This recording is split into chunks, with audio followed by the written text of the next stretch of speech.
Bonjour à tous et bienvenue dans cette troisième partie de notre tutoriel consacré à la réalisation d'un thème dans WordPress. Dans cette nouvelle partie, nous allons intégrer à la page d'accueil un carrousel Bootstrap que l'utilisateur final pourra gérer lui-même. Nous partirons avec notre page d'accueil telle qu'elle était à la fin de la partie 2, c'est-à-dire comme ceci.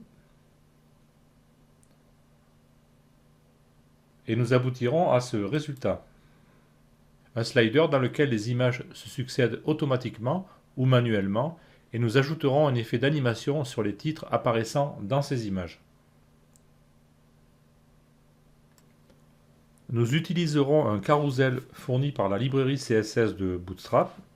Donc nous irons sur le site récupérer un code générique permettant la construction de ce carrousel et nous l'adapterons au code de notre thème WordPress. Nous allons aussi utiliser les événements qui sont fournis par Bootstrap lors du déplacement des diapositives afin de pouvoir gérer nos animations avec du JavaScript. Au niveau de notre tableau de bord, nous allons créer un contenu personnalisé avec des custom post types comme ceci et nous stockerons toutes les images qui apparaissent dans le carrousel. Pour faciliter la gestion, nous ferons apparaître dans cette liste la vignette représentant l'image ainsi que le paramètre ordre qui nous permettra de classer les images dans le slider. Par exemple, si je prends l'image 2 et que je modifie son paramètre ordre en lui mettant une valeur 6 et que j'enregistre, quand je vais rafraîchir la page, mon image va se classer automatiquement en fonction de son numéro d'ordre. Cela permettra à l'utilisateur final de pouvoir choisir l'ordre dans lequel les images sont affichées dans le carrousel. Le carrousel sera piloté par du code JavaScript afin de distiller l'animation des titres dans le bon ordre. Au niveau de l'animation des titres, nous allons utiliser une librairie CSS qui s'appelle animate.css et qui nous permet de créer toutes les animations que l'on souhaite en choisissant un paramètre qui définit le caractère de l'animation, comme ceci. Voilà, on peut faire tout ce qu'on veut. Bon, nous on choisira une animation simple, mais après libre à vous si vous voulez varier vos animations. Nous on va utiliser cette librairie, mais il est toujours possible de créer vos propres animations en CSS si elles restent simples, et ça évitera de charger un fichier. Donc ça c'est un choix que l'on fait. Donc nous, pour ce tutoriel, on va utiliser cette librairie.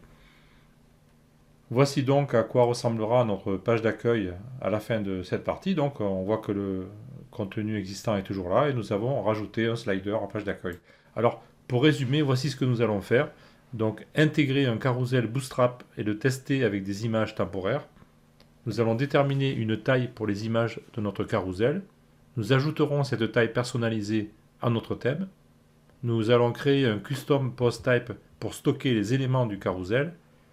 Nous allons compléter les colonnes dans la liste d'administration du custom post type pour faire apparaître la vignette et l'ordre de classement. Nous allons modifier dans l'administration à la requête par défaut pour afficher nos custom post type pour les mettre dans l'ordre de classement du paramètre ordre. Nous allons intégrer les images de notre custom post type dans le carrousel en créant une boucle personnalisée. Nous allons introduire du code de JavaScript pour régler les paramètres du carrousel. Nous allons raccorder une librairie CSS nommée animate.css à notre thème pour gérer les animations.